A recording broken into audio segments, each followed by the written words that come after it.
পুকুরে কি হচ্ছে একটু ভালো করে দেখুন। আল্লাহর একটা প্রাণী, দেখুন কি করতেছে।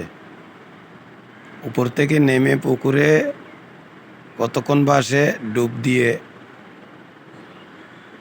কতক্ষণ থাকে আবার উঠে, এভাবে তার জীবন জীবিকা।